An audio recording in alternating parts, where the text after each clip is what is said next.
It's been a good year so far, with a 5th most accurate channel picking the winner, 5th most accurate picking the underdogs, 10th most profitable picking the method of victory, and the 6th most profitable channel overall.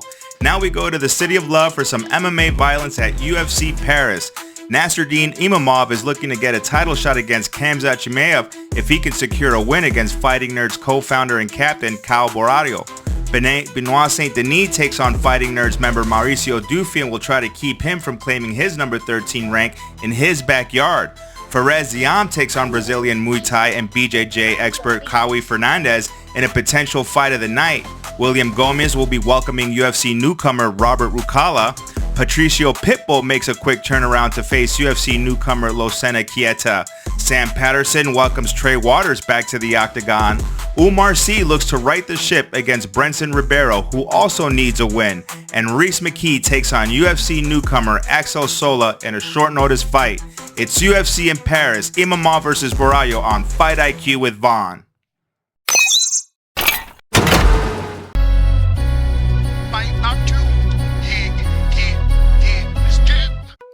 Kicking off the card, we have Sam Hughes versus Shauna Bannon. Hughes' start to her UFC career was rough, but she's managed to string along a couple wins, albeit by the skin of her teeth via split decisions.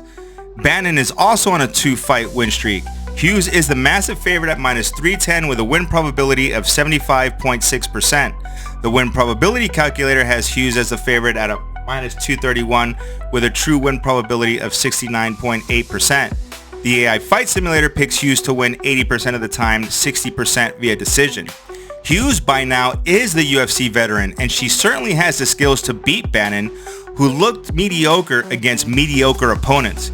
Hughes will be looking to use her superior wrestling to exploit Bannon's suspect cardio and neutralize Bannon's number one weapon, which is her leg kicks. Bannon has a 42% finish rate, so Hughes can take risks going for takedown after takedown, knowing Bannon presents no real finish danger. Bannon will need to keep it standing and outscore Hughes for 2 out of the 3 rounds by outlanding with volume. Bannon is also going to look like a fish out of water if she continues to go for submissions against fellow BJJ blue belt Sam Hughes. My pick is Sam Hughes via decision. Next, we have Andreas Gustafsson versus Fakhretdinov. Gustafsson flipped the odds from a plus 150 dog to a minus 123 favorite. Gustafsson is the favorite at minus 120 with a win probability of 54.5%. The win probability calculator has Gustafsson as a slight favorite at minus 107 with a true win probability of 51.6%. The AI Fight Simulator picks Fakhretdinov to win 65% of the time, 60% via decision. Grapplers with similar skill abilities tend to cancel each other's strengths out, and this could become a sloppy stand-up affair. Gustafsson surprised everyone with his win over Chaos Williams, except for me. Gustafsson had the advantage in the fighter metrics against Chaos, and he has so again against Renat. Renat is tough, he's durable, and he's experienced, and he's going to make this fight much closer than the Williams one. But these fighters know how to neutralize strikers, so it's going to be interesting how this striking affair goes in the grappling exchanges. Gustafsson is a bulldozer, but Renat has beaten more seasoned UFC vets before. Rewatching that Carlos Leal fight, Renat had real problems taking Leal down, and I thought Leal won that short notice fight in Abu Dhabi, but you know Abu Dhabi is going to do Abu Dhabi things. Renat does get tired as the rounds go on, and his wrestling does become ineffective. The simulator and the calculator are split on this, and usually I would go with the fighter with the more UFC and fight experience. But my gut is telling me to go with Gustafsson, so my pick is Andreas Gustafsson via decision. Next up, we have Brad Tavares versus Robert Bryczek. Tavares is the UFC OG. He's logged in 26 UFC fights and has the longest total fight time in UFC middleweight history at 5 hours, 37 minutes, and 35 seconds. Bryczek was a phenom for the Octagon promotion, however he's 0-1 in the UFC, losing to Ior Potera. If that doesn't do anything to you, Patterson has 2 wins and 6 losses in the UFC. One of those wins was against Bryczek. Tavares is the favorite at minus 230 with a win probability of 69.7%. The win probability calculator has Tavares as the favorite at -239 with a true win probability of 70.5%. The AI Fight Simulator picks Tavares to win 80% of the time, 60% via decision. There was a time when Brad Tavares was actually a favorite over Dricus du Plessis. Tavares struggles with powerful punchers, and Bryczek qualifies as a powerful puncher, logging 11 wins via KO. Bryczek does have a puncher's chance, but that chance diminishes as the rounds pass. His cardio will be suspect and his timing off because of that long layoff. Tavares' UFC and fight experience should shine through in a dominant performance for the vet. My pick is Brad Tavares via decision. Next up, we have a fight between Sam Patterson and Trey Waters. Patterson is on a nice 3-fight win streak, all by finishes, and Waters is also on a 3-fight win streak, but he's coming off a 483-day layoff as he was recovering from a severe knee injury and subsequent surgery.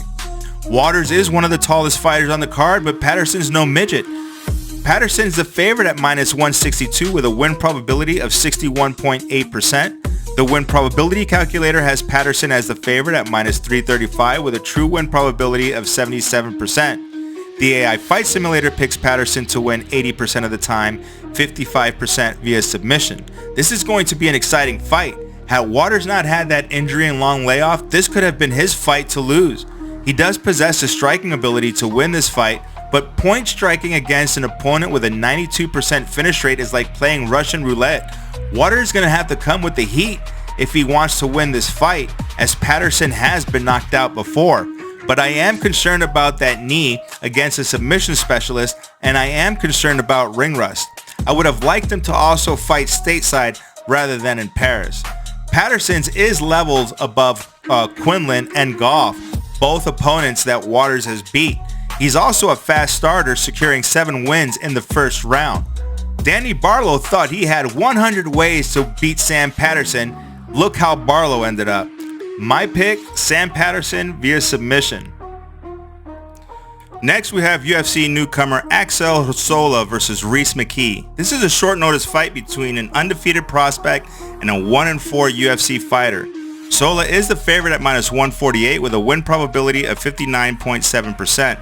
The win probability calculator has Sola as the pick'em favorite at -101 with a true win probability of 50.2%.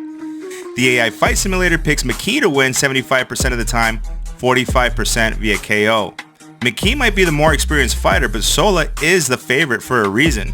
He's the 4-time defending Aries FC champ and a savage but patient boxer with really good grappling. Watching film on Sola, I thought this kid is good and he does great work to the body. But one thing that I did notice is that he absorbs too many leg kicks. And against a long, lanky kickboxer like McKee, this could spell trouble.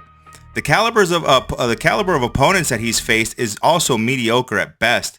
McKee will be looking to utilize his size advantage against Sola, as he's huge for the welterweight division. But Sola has faced 6'2" fighters before in Giles Udela.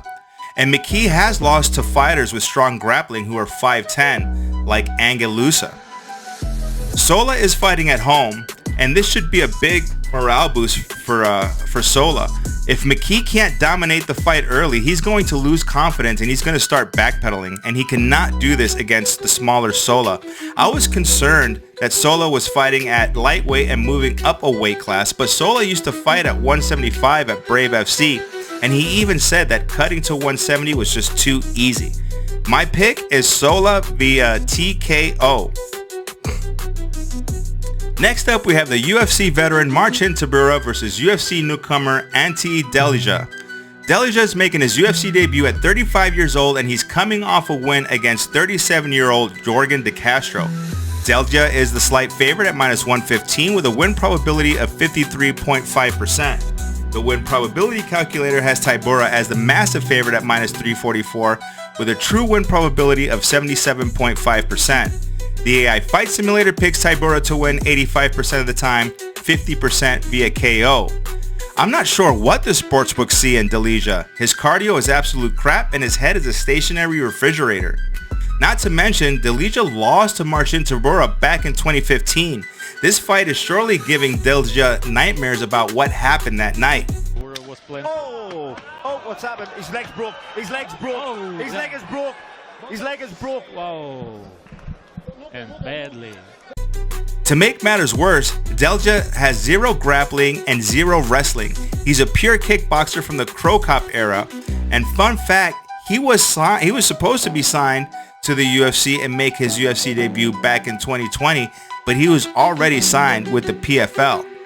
Tybura still got it, knocking out Jonathan Denis and taking care of Mick Parkin.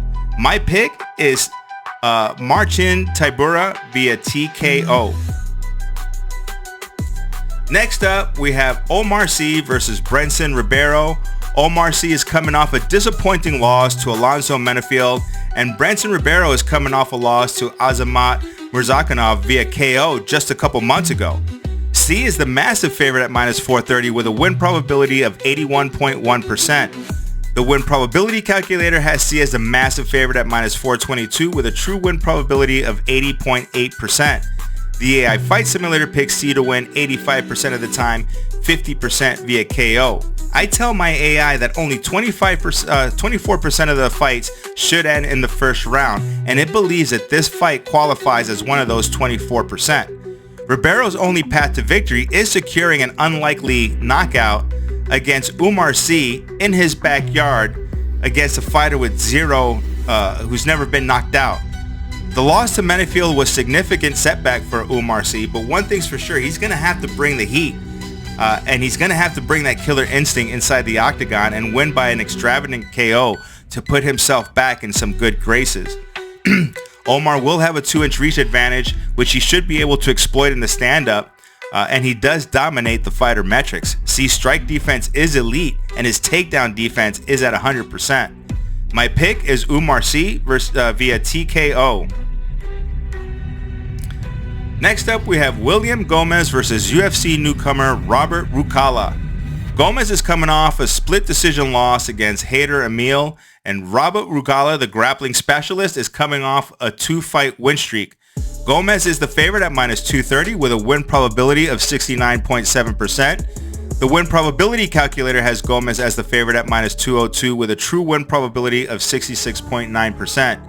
The AI Fight Simulator picks Gomis to win 85% of the time, 60% via decision. This is Ruchala's biggest fight in his career.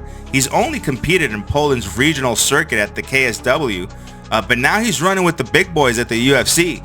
Gomis' UFC career hasn't been that dominant. He's won 75% of his fights, either by split decision or by majority decision. This can be the case again Saturday night if he can't stop Ruchala's takedowns. Gomis is a decent BJJ practitioner, but he's not that great of a wrestler. Gomis always does manage to find a way to win, and I'm hoping fighting in Paris will give him the edge when he tries to make weight so that he can fight optimally. My pick is William Gomis via decision. Next up, we have UFC newcomer Lucena Keita versus PFL convert Patricio Pitbull Freire. This is a classic youth versus experience matchup, although Keita does have 17 professional fights and is a 2-division octagon champ. Keita is the favorite at minus 205 with a win probability of 67.2%. The win probability calculator has Keita as the favorite at minus 229 with a true win probability of 69.6%. The AI Fight Simulator picks Keita to win 75% of the time, 50% via KO. The 38-year-old Pitbull just can't catch a break with the simulator, and he's making a 49-day turnaround from fighting Dan Ige. Keita is the more dynamic fighter, and he will present problems for a static Pitbull. Keita also has a 63% KO rate. He's going to be faster, and he's going to be more accurate, and Patricio Pitbull is going to be chasing ghosts that's going to be hitting him in return. He's going to have to rely on his BJJ black belt rather than his shoot-a-box pedigree. But Keita likes to be the alpha male inside the octagon, and I can see that every time Pitbull lands a punch, Keita's going to want to land a harder punch. He's got that killer instinct, and by the second, third round, that killer instinct is going to take hold, and he's going to get Patricio Pitbull. My pick is Lucena Keita via KO. Next up, we have a potential fight of the night between Fares Ziam and Fernandes. Ziam has been lighting it up, and he's on a 5-fight win streak. He's going to be looking to break that top 15 in a stacked division. Fernandes is sporting a 2-fight win streak himself, but now he's stepping up in competition to face Ziam in Ziam's home country. Ziam is the favorite at -340 with a win probability of 77.3%. The win probability calculator has Ziam as a favorite at -166 with a true win probability of 62.5%. The AI Fight Simulator picks Ziam to win 65% of the time, 50% via decision. Fernandes does have the tools to win this fight. I'm just not sure if he has the fight IQ or the professional fight experience. Ziam has been impressive against dangerous competition, while Fernandes has yet to really prove himself inside the UFC. Yaya was a literal punching bag, and Guram was 2 of his last 5 in the UFC.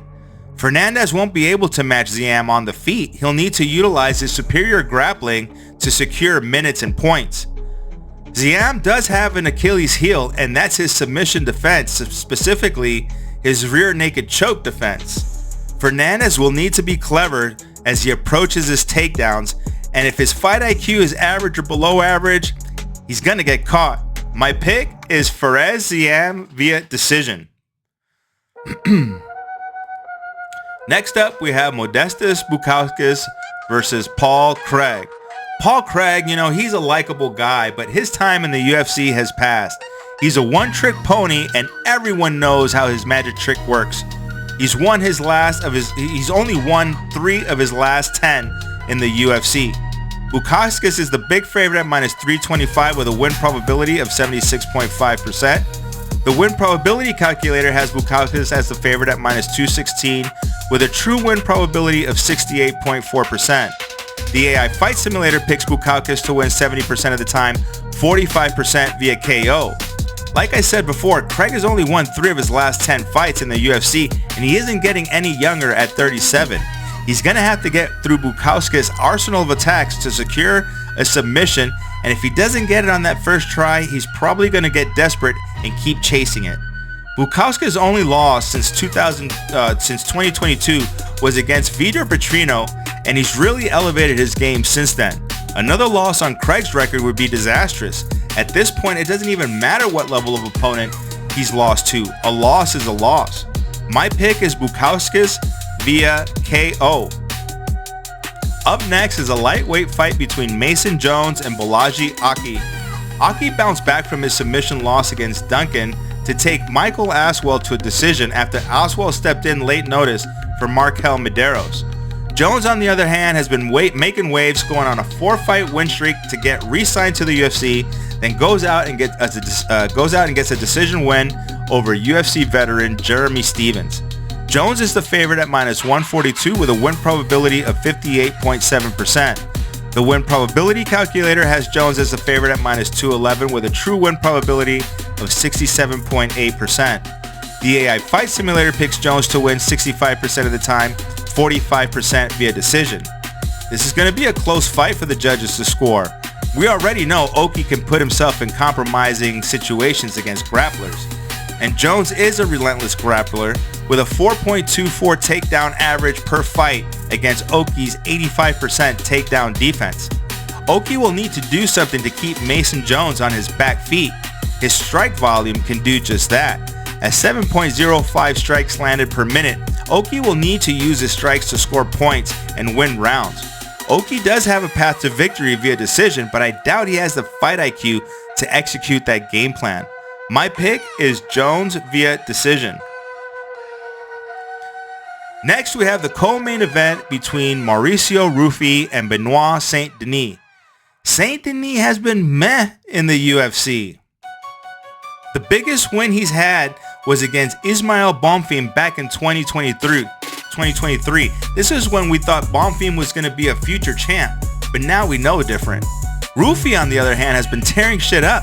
He's going on a 7-fight win streak, 6 of them via KO, one of which was a beautiful spinning head kick to put Bobby Green to sleep. Ruffy is the favorite at -192 with a win probability of 65.8%. The win probability calculator has Saint-Denis as the favorite at -122 with a true win probability of 55%.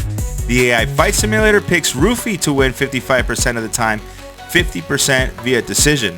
I understand the Fight Simulator and the win probability calculator did not see that spinning head kick that put Bobby Green to sleep, and they're just stupid computer algorithms. But Saint Denis kill or be killed style is not going to bode well for him against Ruffy. This is not a war of attrition. That actually displays low fight IQ. This is chess, not checkers.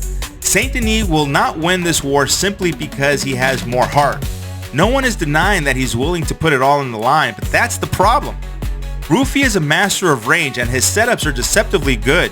He has a 100% takedown defense and he'll be able to control where the fight is played out. Saint Denis will need to be creative to pass the attack range of Ruffy, but Saint Denis' poor strike defense will be his undoing. I think Ruffy will be a ranked lightweight by Monday. My pick is Mauricio Ruffy via KO.